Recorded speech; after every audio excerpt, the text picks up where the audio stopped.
Hello, everybody. Co-owner Om Gandhi here. Welcome one, welcome all to the audio edition of the Fireside Chats.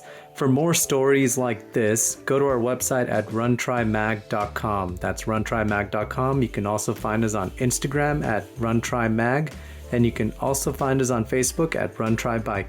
And now, on to the show.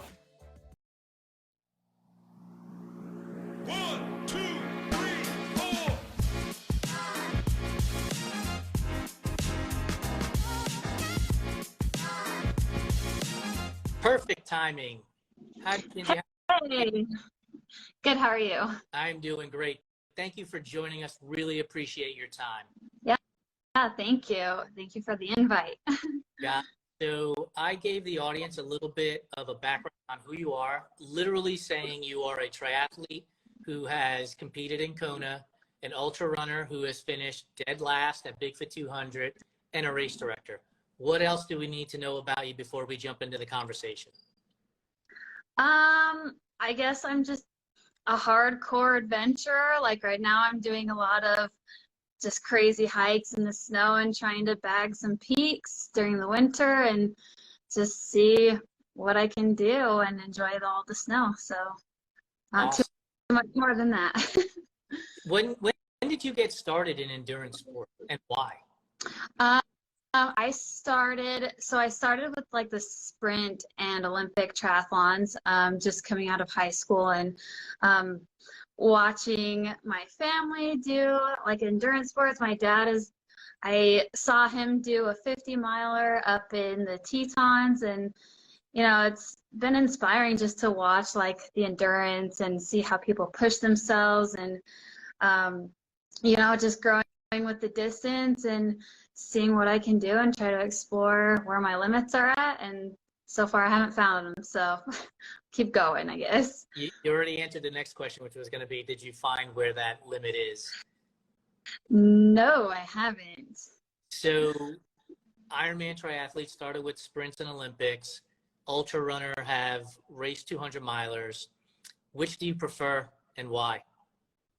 Oh my gosh, if I could do another 200 or another bunch of 200s, that would be so awesome. I mean, I learned so much from the 200 and it was such a grounding experience, more so than like Ironmans. And I mean, there's so many cool things about trails that I just love doing ultras. So for those who are just getting started in either of those two sports, when you say, the ultra and the 200 distance was more grounding, what do you mean by that? I got to know myself a lot more. It was such a physical, mental, spiritual experience for me that it was a all-around great experience and learned so much about my grit and, yeah. When you got into triathlon, you started with sprints and Olympics. So when you got into trail running, you start in road running and then get the trails, or did you go straight to the trails and did you start at the shorter distance, or were you like, you know what, the register button for Bigfoot 200 is here, I'm pressing that? Kind of. So my only trail race that I finished before Bigfoot 200 was Squaw Peak 50. And it was actually my dad's idea to do Bigfoot 200. He's like, let's sign up for a 200. And I was like, are you crazy? I haven't even done a 100. But I was like, I guess let's do it. So yeah. Did your dad as well? What was that? Did your dad race the Bigfoot 200 as well? Yes. So we started the race together, and then he ended up having to drop at mile 91, and then I kept going, and we both ran the last lap of the track together at Bigfoot, and it was a great experience. That's pretty cool. So you guys were together all the way through mile 91, no separation? So actually, we came into the mile 65 aid station. Our wheels had been falling off pretty bad, and to try to get some help, I ran a little bit ahead of him. We're about like 5 or 7 miles out, so I ran to the aid station ahead of him. and tried to send like one of our pacers back to bring him in. So mile 65 is about where we kind of split and had to do our own race. So were you guys sharing crew, or did you have separate crew altogether? We shared crew. Wow. So that's pretty tough on the crew members too then, right? Yeah. They were actually trying to figure out like how long they could hold up this plan, and my one pacer thought, oh man, I might have to be running 100 miles instead of like her planned 50 or 60 miles. So they basically just kicked the can down the road as far as they could until something changed. Very, very cool. So, excuse me, at Bigfoot 200, you finished D.F.L. And for those of you who don't know, that stands for dead fucking last. Tell us and help us understand your process through that race. And before you answer, I will preface it with this. So we all go into races with goals and dreams and aspirations, sometimes delusions of grandeur, right? I'm going to finish in the top 20 or whatever. So what were your goals heading to this event, and how did they change as the event went along? Oh my gosh. I had some pretty ambitious goals, and I knew like going into these endurance races, like anything can happen. So I was like, man, 80 to 90 hours would be phenomenal. And then as the race went on, I was like, oh my gosh, like the cutoffs were like right on my butt after like 80 or 90 miles, and it was just like, okay, just try to get to the next aid station before the cutoff. And there was one where I was leaving the aid station with 5 minutes left before the cutoff, and they're like, get out of here. And I'm like, I just want to sleep, like I'm so tired. But man, it was a wild ride. Like I did not expect to be out there for 106 hours. So you said it was about mile 80 or 90 into the event, right? That your process of thought started to change? I mean, when we came into the mile 65 aid station, I was a little hysterical and emotional. Like, I don't know how much farther I can go. I was in a pretty dark hole, I guess you could say. And yeah, you know, just trying to survive each section and take it in as it was. But eventually it turned into, okay, I might not make it to the next aid station before the cutoff, but let's see what we can give it. So I raced Cocodona in the inaugural year. I don't know if you've heard stories, but the sections between mile 11 and 37 were probably some of the hardest. And our goal, like yours, was to finish in about 75, 76 hours. That was my delusion of grandeur. And when we got to that segment, and like everything went out the window, we were like 12 hours behind right then and there. And so what sort of helped motivate me get through that process was thinking all of these people that came out here for crew, for pacing and all of that stuff, like I owe it to them to keep going. So how did you pull yourself out of your dark places? What were some of the inspiring and motivational components for you to say, I need to keep going?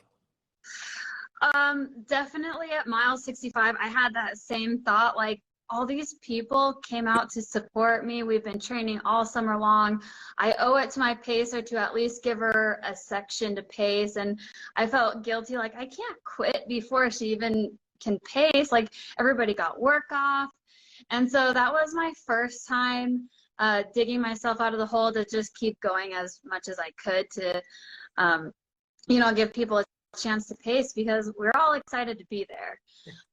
And then there was another point, I have to look at the course map because it all blends together, but around mile 130, I was in another really dark place where I only had maybe 3 hours of sleep. I've been up for 70 hours straight and was just getting so tired. I did not really have anything in the tank, and I just laid up at the stars thinking while my pacer was looking around, kind of getting kind of antsy, and it's just like, I wonder what my actual odds are of finishing this race. Like, this is really hard, and I just don't know how much I can keep going.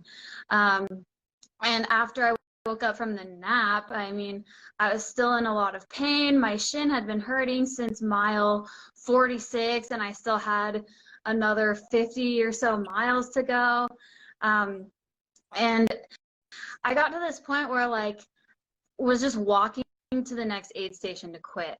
But, you know, somehow that inner, like, mental battle started where I was like, come on, you need to do something different. Like, because I DNF'd Ironman Saint George a few months earlier. I was like, you have the chance to push it to the bitter end. You might as well do it until they pull you off the course.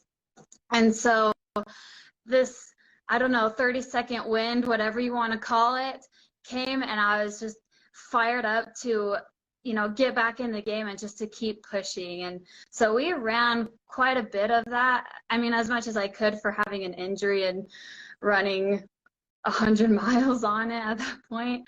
And, you know, just tried to keep going through the pain, through the fatigue, and my pacers were really helpful too, and trying to keep track of the pace and making sure we came in before the cutoff. So that was a lot of help too, because there's a lot of math going on during these ultras, like, okay, what's the minimum pace that I have to do to keep in front of the cutoff, because I was so close to the cutoff so many times. But yeah, I mean, there were a lot of dark places in that race. It's amazing how quickly you become a mathematician at some of these events where you start calculating math. I raced Lake Sonoma. I got to mile 37, and I was like just beat down. It was so hot. And I did the math in my head. If I walk the next 13 miles, 14 miles at this pace, I will finish under the cutoff. And that's what it became, just walk, because running was out of the question. It was too hot. I was dehydrated. Wasn't bouncing back. So it's funny how quickly you can become a mathematician when you need to in those scenarios. Yes. I mean, I did at the beginning of the race, but my pacers kind of had to do that for me because I was hallucinating and I was super sleep deprived. So my brain wasn't really working the right way. Keep your urban running adventures going all winter long with high-performance traction designed specifically for icy roads. The Katula Nano Spikes footwear traction have a low-profile design that won't affect your stride while running. The 10 ultra-tough tungsten carbide spikes give you traction that you can trust. Don't let the ice and snow stop you from reaching your goals. For more information, visit katula.com. So for those of you who are just joining us, Mundi, I am the founder and one of the co-owners of Run by Bike. We are chatting with Makinsie Davis, who is not only a Kona qualifier and finisher at triathlon, she's an ultra runner and a race director. We're just gathering some stories right now about Bigfoot 200. If you have questions for Makinsie, type them into the comment box or the little question mark on the right-hand side, and we'll make sure we get to them. You said that you realized where you were in terms of cutoffs. Did you realize that you were also in the D.F.L, the dead fucking last place at the time? So we started to get a better idea around mile 130 or so. And as the race went on, like as we got closer to the finish line, like we still had a lot of miles to cover, and we passed a lot of people that were also struggling really hard. And I knew how much the cutoffs were on my ass, that I was like, if I pass these people, they're in big trouble. Like, it was, I mean, we tried to pull people with us, like, come on, join us, like, let's go. And, you know, people, if they don't have the energy to keep going, you know, it's time.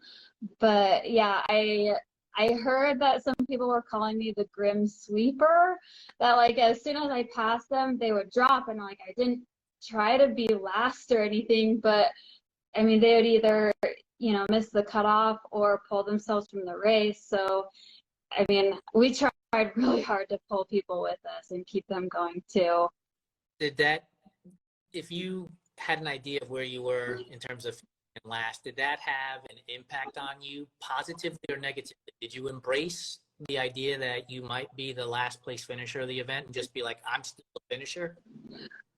Oh yeah. I mean, there was no, I didn't feel bad or anything about being last because I was like, I freaking survived this thing. Like there are so many people that, you know, the race didn't work out for them and they wish they could have finished the race. So I'm just grateful for the finish. And, you know, like in Ironman, the last place finishers, they get like the biggest crowd because it's just down to the wire to finish the race. And, you know, being within 50 minutes of 107-hour cutoff is kind of insane. So yeah, I mean, I was pretty stoked, and I didn't realize that Destination Trails would do a shout out, but I was like, oh, that's so cool. And I look like a wreck, but that's okay. The people that finished in 72 hours or whatever, they look like a wreck too. So no shame in that. But they're still like walking around and like having a good old time. I was almost a zombie like 5 minutes after the finish line electricity like turned on. I mean, yeah. Did you have an appetite when you finally finished? Were you like, I am so hungry, give me all the food? Or were you like, I can't do anything? Actually, I think I had like a small kind of dinner, but throughout the race, I didn't eat like anything. So I feel like my stomach kind of shrunk, and I was just like, I'll just have a few snacks, and just so tired that like my eyes were half open, and I was just like ready to take a nap and not be pushed out of the chair to go to the next aid station. So Om joined us here from India, and he said that he was there and he's going to tell all his kids the story about your Bigfoot. Oh, how exciting. So help us understand and compare what qualifying and finishing Kona meant in comparison to finishing Bigfoot 200. Are there comparisons? Are they just two different stories? Man, I feel like they're two different stories because I have never had to dig so deep to keep going, like just to get to the next aid station. At Bigfoot, there were so many moments where I was like, I don't know if I can finish. I don't know what my odds are of finishing, maybe 50% or so. And I never got to that point with Ironmans. Like I knew that I was going to finish unless like I had a drastic mechanical problem with my bike, or I could, you know, there's enough time to walk the marathon and still make it most of the time.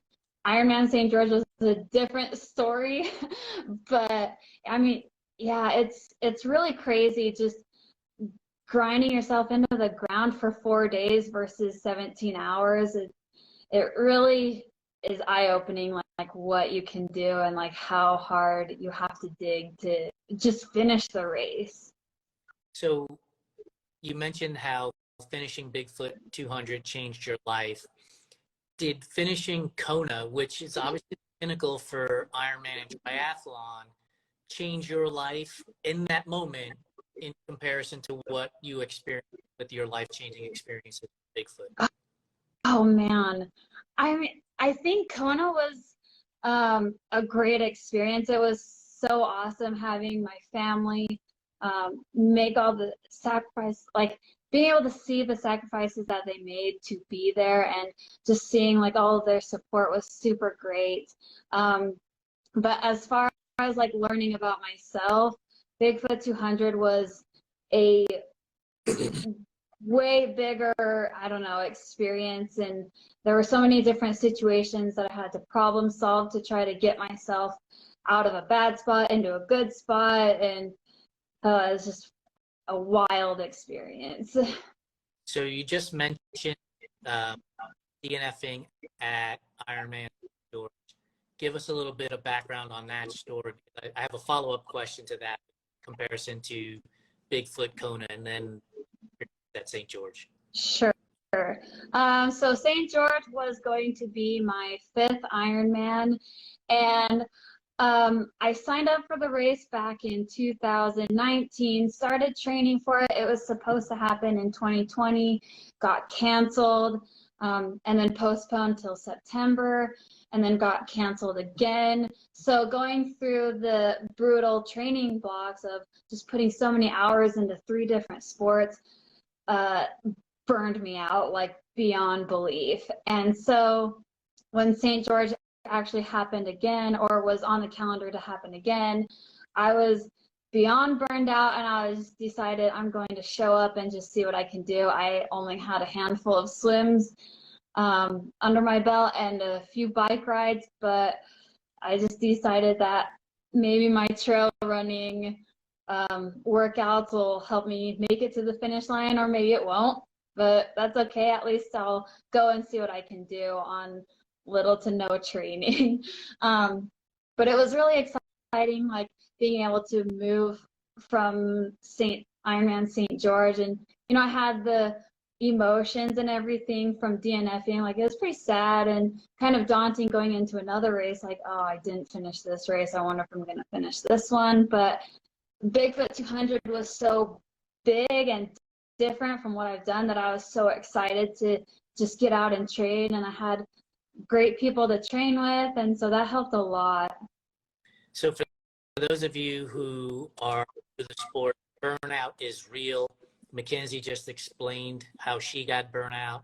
I DNF'd Ironman Wisconsin in 2019 myself because I was burned out too, trying to fit an Ironman race into the same season or year as finishing 100, including West States.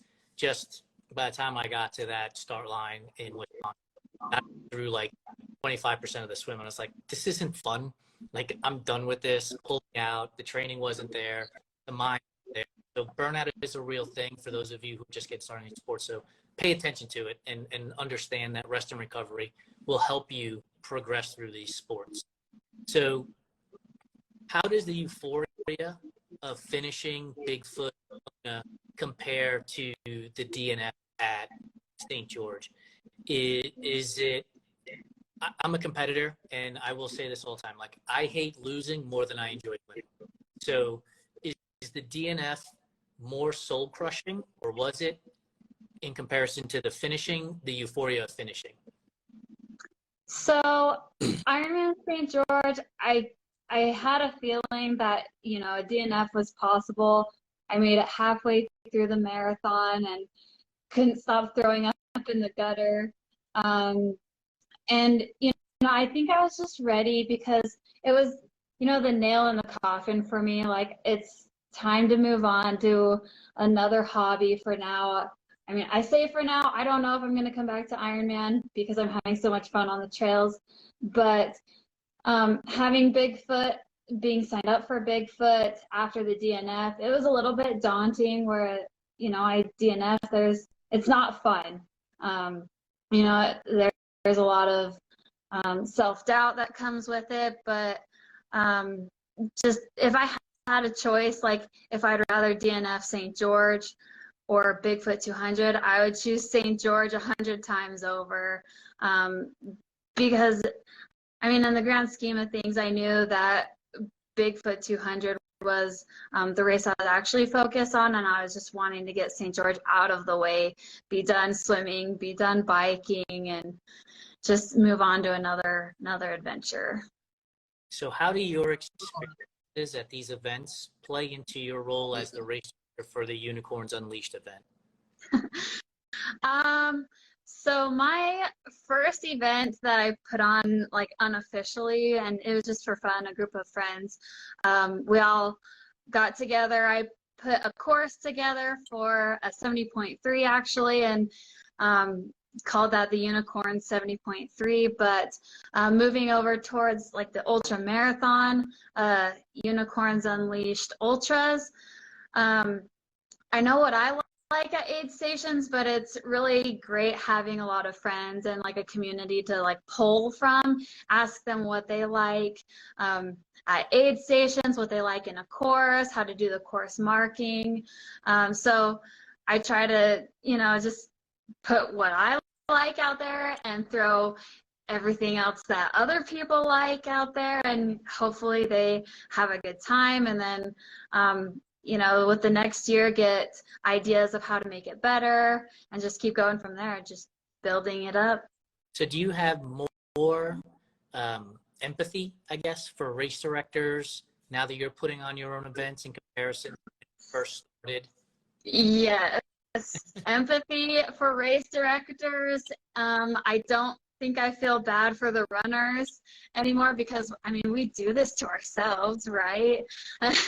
And just putting on a good event, I think, is really what's important, and trying to help people have a good time and get out of their comfort zone. But yeah, I mean, race directing is kind of a thankless job. Like, other race directors put in so much work. Like, I can't even imagine what Candace and Garrett, like, how much time and work they put in for their 200s. I mean, the races that I put on are only 13 hours, 24 hours, and then we're done and we all go home. But yeah, it's crazy. There's a lot of work that goes into it. So is the Unicorn Unleashed franchise going to expand, or you're happy with just having the event that you have right now? I'm good with just 2 events right now. I've thought about a few different ones, but I don't know. Might have to wait till my full-time job calms down a little bit. Where do you think our sports go, right? Because at one point in time, the Ironman Kona was sort of the pinnacle of endurance sports, with trail running not having as much popularity, and then trail running more popular in Western states, as we can see through the lottery processes, hugely popular. And then came the 200, the 250s with Cocodona. Where do you, like, are we going to continue to see, a 300-mile event, a 400, like, are we going to continue to see, like, longer, or do we kind of revert back and go to faster and shorter?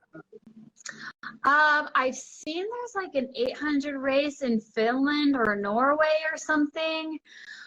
I don't think that's as popular, but I do think that the 200s might be the pinnacle. I mean, the Triple Crowns, or what is it, where you do Cocodona 250 and then the other 200s from Destination Trails.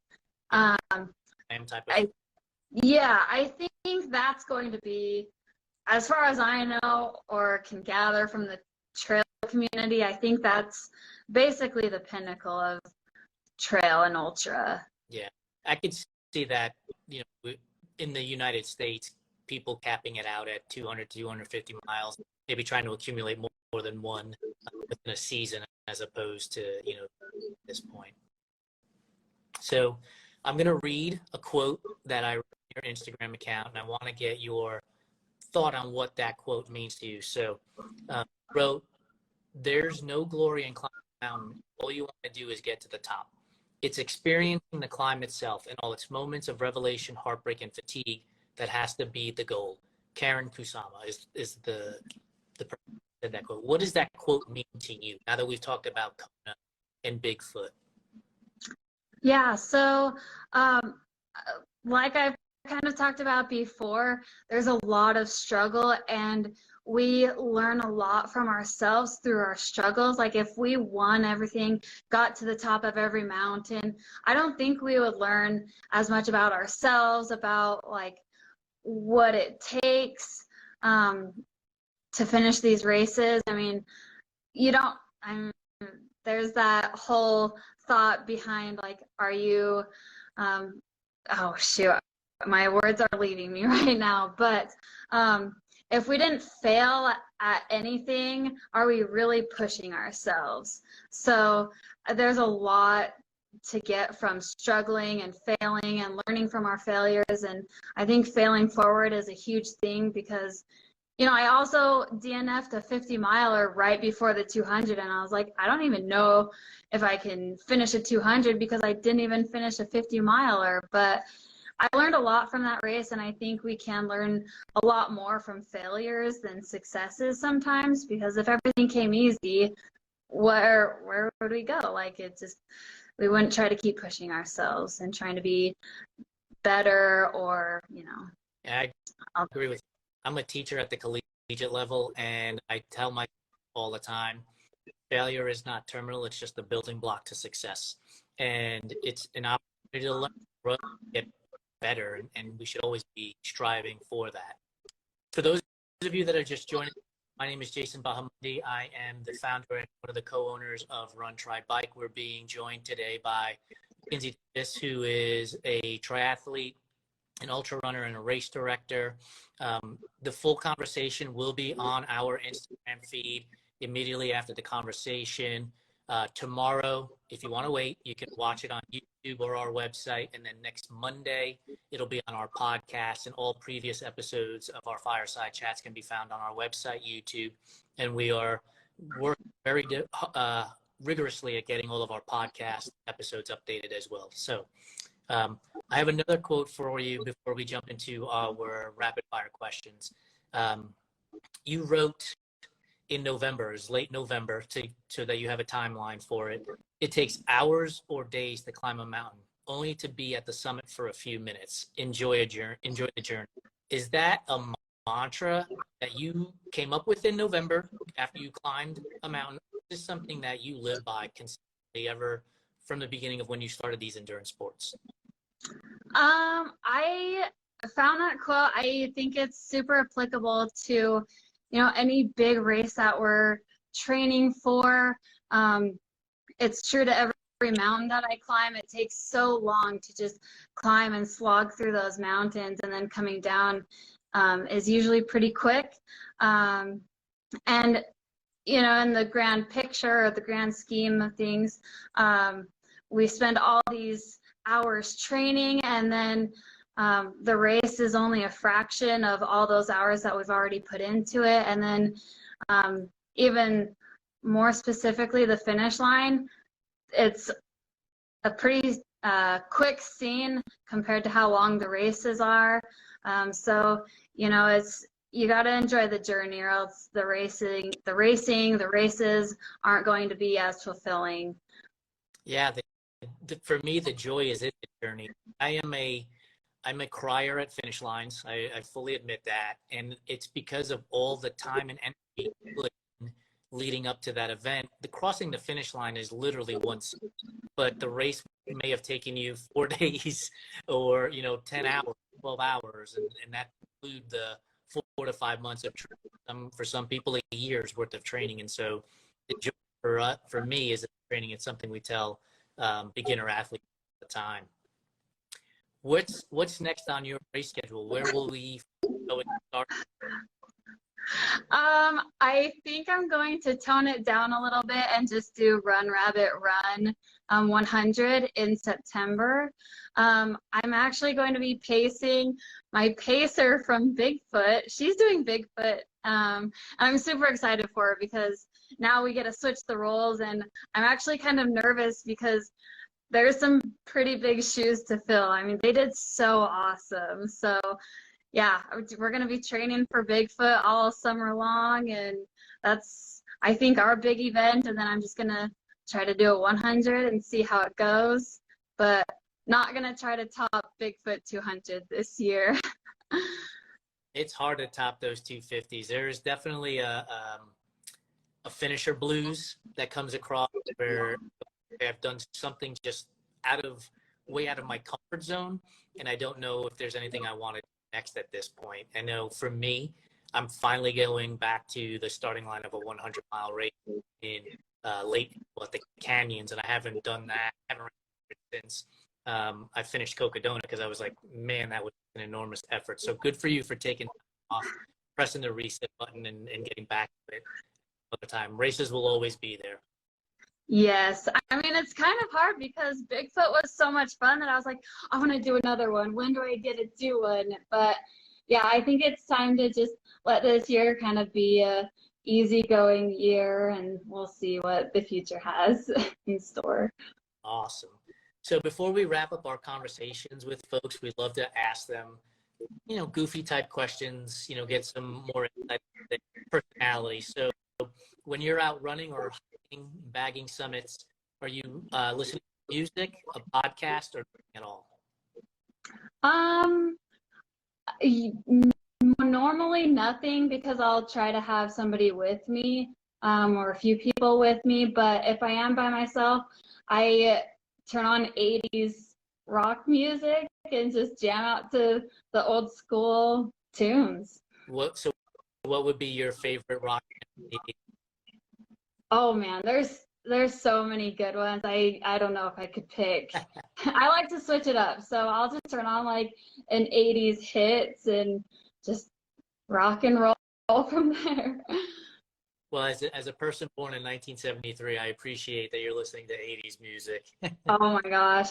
I don't know. I feel like I should have lived through the 80s because I love all the big hair, the sparkles, the bright colors. Like I wish I could have been a part of it. That part of a theme for Unicorns Unleashed. Make a contest giveaway for 80s looking. Yeah, that's a good idea. What recommended reading do you have for our followers? If it's a book, if it's a short story, if it's a poem. Oh man, I don't read a whole lot. I mean, I really like the documentaries that a lot of the ultrarunners that put on. Courtney Dauwalter is one of my running idols. Like she's so awesome. But anything that she has to say, any of her podcasts are great, and I would highly recommend listening to those. So if you're not a reader, and I really fall into that category as too, I read one or two a year. Movies or TV shows? Probably TV shows. I have rewatched The Office. I don't know how many times. I've rewatched Friends a million times and New Girl. So I just love how quotable and kind of silly they are. They kind of have a lot of different themes that go on. So Very cool. So what's your favorite topping on pizza? Sorry, can you say that again? What's your favorite topping on pizza? Meat. Sausage probably, or pepperoni. Awesome. So are you a fan of pineapple on pizza, yay or nay? Yeah. Ohm told you to. I don't know why people hate it. I mean, pineapple and Canadian bacon, they're so great. Nope. As a born and bred New Yorker, pineapple belongs nowhere near pizza. It belongs in a fruit salad. What? Did Ohm tell you to say that you like pineapple on pizza? What was that? Did Ohm tell you to say that you liked pineapple on pizza? No, I love Hawaiian pizza. It's always a toss-up between a meat lover's pizza and a Hawaiian pizza. So what's your favorite? Like right out of the oven, hot pizza, or the next day, cold pizza? I don't like cold pizza, but right out of the oven is good. But if it's the next day pizza, heating it up after like all the seasonings get to like really get in there, it's good. Both of them are good. And that he said he did not tell you to this, and I'm losing the battle. I just got to get more New Yorkers on the show. That's all. We'll I know. We might convert you sometime. No, you trust me. I'm going to be 50 years old at the end of this year. I will not enjoy pineapple. Oh no. I saw a post on Instagram where you held out a Twix bar. What is your favorite candy? Twix. Oh man, I don't know. There's three. So there's Twix, Kit Kats, and Reese's. And during Bigfoot, I ate Kit Kats and Twixes the whole time, and that actually helped me not be as emotional as what I could have been. So, During your Bigfoot experience, what was the strangest thing you wound up eating? Was there anything strange that you were like, I can't believe I ate that? No, I actually didn't eat a lot during Bigfoot. I think I actually lost like 15 pounds during that race or something, because I really only ate like peaches, candy, and drank Tailwind. I had a cup of chicken noodle soup like 2 or 3 times, but I definitely could have ate more. Should have, actually. So for me, after 2 or 3 days, I had like these cold sores in my mouth from all the sugar, and so I couldn't do anything, and I made oatmeal mush that had just squeezed out of a Ziploc bag for the rest of the race. Like take instant oatmeal, put it in a Ziploc bag, add water, and just ate that for the rest of the race. Never eat that ever again unless I was in that situation. Yeah, that sounds kind of crazy. Kind of gross. So back to the candy question. Is candy corn a real candy, or is it just earwax with sugar? Wow! From how you phrased it, I think I know how I should answer, but I like candy corn. Any sugar is really good. It's kind of bad. Maybe that's why I have to run so much. Are Peeps a real candy or just a marshmallow dust ball? A marshmallow covered in sugar, but I'll still eat it. So do you eat them right out of the package, or do you let them sit on the counter for a day to get petrified? Oh, actually, my father-in-law has freeze-dried them, and they're really good that way. We've had guests on who have said that they like them like old and stale, like they're better old and stale than fresh out of the pack. I could see that. Circus peanuts, the little orange things, are those a real candy, or are they things that packages come packed in? Candy, I like them. You love sugar, clearly. Really? Yeah, it's true. Are you a pie or a cake person? Oh, probably cake. So is red velvet cake a real flavor, or is it just chocolate cake with red dye? Probably chocolate cake. I don't know. I don't eat it that often, so I don't know. I think it's just chocolate cake with red dye. I mean, people love the butter in it, but you can get buttercream on carrot cake. You know, it's not. Mm-hmm. Have you ever heard of Texas trash pie? No, I don't know what that is. So it's chocolate chip pretzels, graham crackers, shredded peanut, pecan pieces, condensed milk, and caramel bits. So is that a real pie, or is it somebody who's just cleaning out their refrigerator one day, like mashed it all in one big pan? I mean, it sounds good, but I thought pies have to have fruit in them. No. I guess there's a chocolate pie that I really like that I think is a Marie Calendar pie, but that's just dessert at that point. It's not a pie. Well, Makinsie, thank you so much for joining us. Good luck to you as you're at Bigfoot 200, you participating at Run Rabbit. We look forward to following you on Instagram with the great quotes and the fabulous pictures of up and down snowy mountains. If there's anything we can do for you, please let us know. We appreciate you joining us. Sounds great. Thank you for having me. It's been really great chatting with you and, you know, getting to talk about the experience and reflect on Bigfoot 200. Awesome. Have a great night. Thank you. Thank you. You too. Bye-bye.